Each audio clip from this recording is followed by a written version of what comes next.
Halo semuanya, selamat pagi. Apa kabarnya? Semoga kita semua dalam keadaan sehat ya. Apakah kamu sudah siap untuk belajar hari ini? Ibu Debi yakin semua pasti sudah dalam keadaan siap. Nah, jangan lupa bagi kamu yang belum mengisi absensi agar segera diisi ya. Hari ini kita akan belajar kembali bersama Ibu Debi. Kita akan belajar materi tema 3, subtema 2, pembelajaran 3. Tapi sebelumnya seperti biasa, kita akan mengawali pembelajaran dengan doa. Marilah kita berdoa menurut agama dan kepercayaan kita masing-masing. Doa dimulai.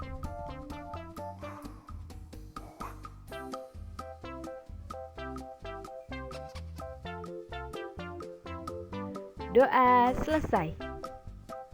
Tujuan pembelajaran hari ini yang pertama, kamu dapat berlatih untuk memberikan pendapat berdasarkan pengamatan.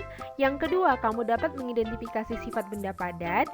3, kamu dapat menemukan kata atau istilah khusus yang berkaitan dengan materi. 4, kamu dapat mengenal konversi satuan panjang, baku. Yang kelima, kamu dapat menggunakan pengetahuan yang kamu miliki untuk menyelesaikan masalah sehari-hari.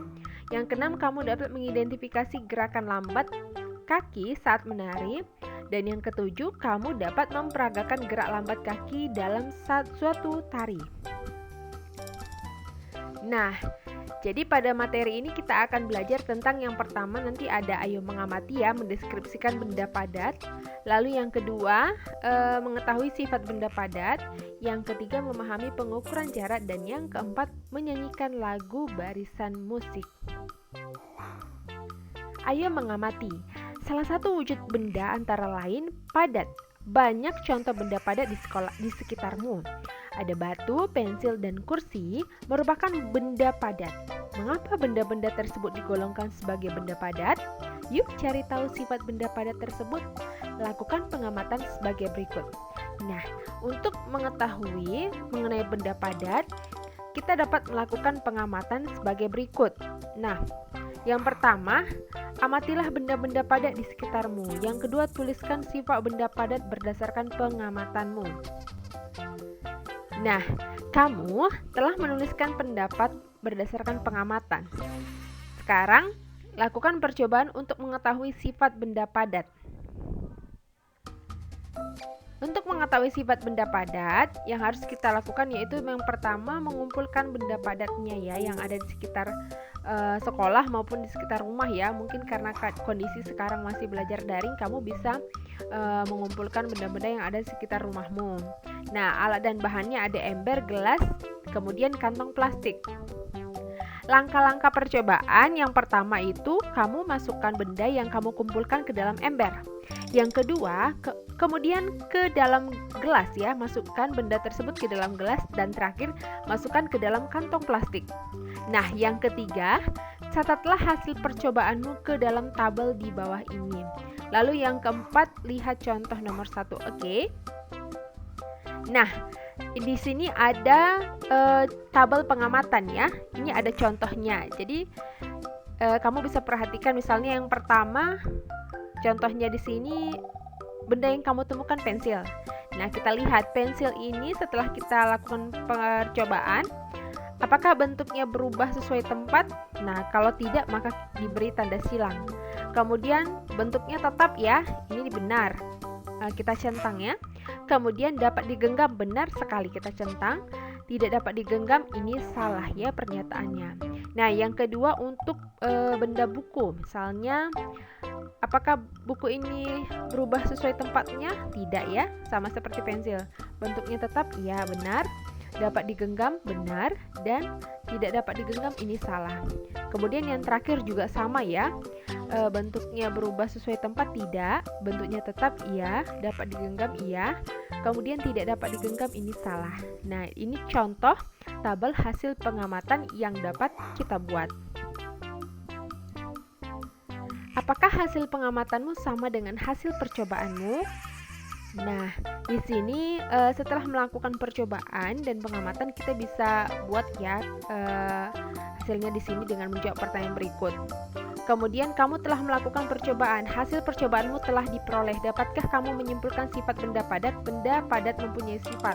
Nah, jadi dari hasil pengamatan itu juga kita bisa buat kesimpulannya bahwa ada beberapa sifat benda padat yang dapat kita ketahui. Ayo berlatih. Sebutkan benda yang digunakan untuk mengukur jarak dari rumahmu ke sekolah.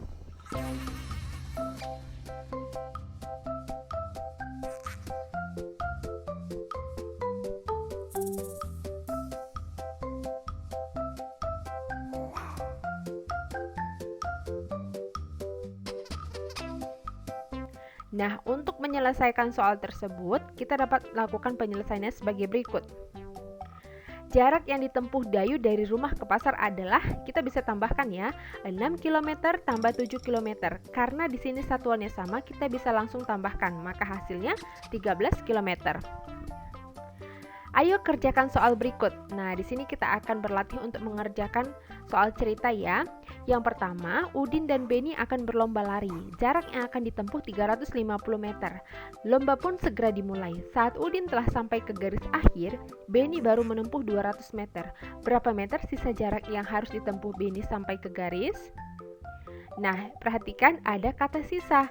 Ini bisa menjadi kata kunci bahwa untuk menyelesaikan soal ini adalah dengan mengurangkan. Caranya, 350 meter dikurang 200 meter sama dengan 150 meter. Karena sama satuan kita bisa langsung lakukan pengurangan. Ayo mengamati. Salah satu wujud benda antara lain padat. Banyak contoh benda padat di sekitarmu. Ada batu, pensil, dan kursi merupakan benda padat. Mengapa benda-benda tersebut digolongkan sebagai benda padat? Yuk cari tahu sifat benda padat tersebut. Lakukan pengamatan sebagai berikut. Nah, untuk mengetahui mengenai benda padat, kita dapat melakukan pengamatan sebagai berikut. Nah, yang pertama, yang ketiga, Udin pergi ke sekolah dengan bersepeda. Jarak yang ditempuh Udin dari rumah ke sekolah 3 km. Setelah menempuh jarak 2 km dari rumahnya, ban sepeda Udin bocor. Akhirnya Udin menuntun sepedanya sampai ke sekolah. Berapa kilometer jarak yang ditempuh Udin menuntun sepeda sampai ke sekolah? Maka penyelesaiannya 3 km dikurang 2 km. Jadi 3 km ini adalah jarak yang ditempuh ya Udin dari rumah ke sekolah. Kemudian setelah menempuh 2 km tadi ban sepedanya bocor, maka yang harus ditempuh adalah 1 km lagi untuk sampai ke sekolah. 4. Lani dan keluarganya pergi ke Bandung naik bus. Jarak Jakarta ke Bandung 130 km. Bus telah menempuh jarak dari Jakarta ke Bandung sejauh 50.000 meter. Berapa kilometer sisa jarak yang harus ditempuh bus tersebut? Nah, perhatikan di sini ada kata sisa. Seperti yang tadi Ibu bilang, ini bisa menjadi kata kunci bahwa soal ini mengarahkan kita untuk mengurangkan. Maka yang dapat kita lakukan 130 km kurang 50.000 meter bersama dengan berapa kilometer. Nah, ini tidak dapat kita langsung kurangkan ya. Kenapa? Karena satuannya masih berbeda. Ada kilometer, ada meter. Maka yang satuannya meter kita harus ubah dulu ke kilometer. Caranya 50.000 meter sama dengan 50.000 bagi 1000. Nah, ini dari mana 1000-nya ya? Ingat pada satu tangga ya, tangganya itu ya, tangga satuan jarak atau satuan panjang itu sama juga tangganya, bahwa dari kilometer ke meter itu jaraknya ada 3 tangga ya. Jadi kalau dari bawah ya, dari meter ke kilometer itu naik 3 tangga, maka dibagi 1000. Nah, maka langsung kita bagikan 50.000 bagi 1000 sama dengan 50 km. Sekarang sudah sama satuan, kita dapat langsung kurangkannya. 130 km kurang 50 km sama dengan 80 km. Yang kelima, bantulah Siti menentukan jarak dari rumah ke sekolah. Jarak rumah Siti ke sekolah 3 kali jarak dari rumah ke pasar. Jarak dari pasar ke rumah 100 meter. Berapakah jarak yang harus ditempuh Siti dari rumah ke sekolah? Maka Penyelesaiannya 3 kali 100 meter sama dengan 300 meter. Maka jarak yang harus ditempuh Siti dari rumah ke sekolah adalah 300 meter. Ayo bernyanyi. Apakah suara musik termasuk benda? Tentu saja tidak. Mengapa? Karena suara musik tidak mempunyai massa ataupun menempati ruang atau volume. Mari kita menyanyikan lagu barisan musik. Nah, perhatikan di sini ada lagu barisan musik ciptaan Ate Mahmud. Jadi, kalau kamu belum pernah mendengar lagu ini, kamu bisa cari tahu ya mengenai lagu ini supaya kamu bisa berlatih di rumah. Nah, setelah kamu sudah menuliskan pendapat, kamu bisa berdasarkan pengamatan ya, menyanyikan Sekarang, lagu tersebut sambil lakukan percobaan untuk mengetahui sifat benda padat ya. Jadi gerakanlah kakimu dengan 2 jenis gerakan. Gerakan yang lemah lembut dan gerakan yang kuat. Lakukan dengan iringan lagu di atas tadi ya. Lakukan gerakan kaki yang telah diajarkan sebelumnya. Ya, jadi kamu bisa berlatih di rumah. Nah, setelah memahami materi hari ini, kamu bisa mengerjakan tugas berikut. Di sini ada tugas yang pertama, tugas SBDP. Kamu bisa kerjakan ya. Kamu bisa lihat di sini ada 3 soal. Nah, ini sebenarnya Ibu nanti akan buat di Google Form. Bagi kamu yang bisa dapat mengerjakan di Google Form, silahkan dikerjakan di Google Form.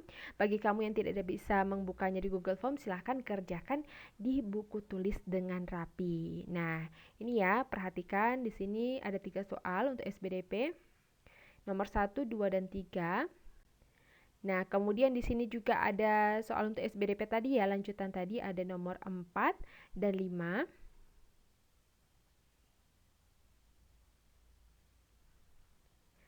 Nah, tugas yang kedua matematika, sama juga ya. Di sini ada 5 soal. Seperti SBDP nanti Ibu juga akan bagikan di WhatsApp, di grup WhatsApp kita. Untuk link Google Form-nya ya. Bagi kamu yang bisa kerjakan, silahkan kerjakan di Google Form. Bagi yang tidak bisa kerjakan di Google Form, silahkan kerjakan di buku tulis. Ini nomor 1 sampai 2. Kemudian di sini ada nomor 3, 4, dan 5.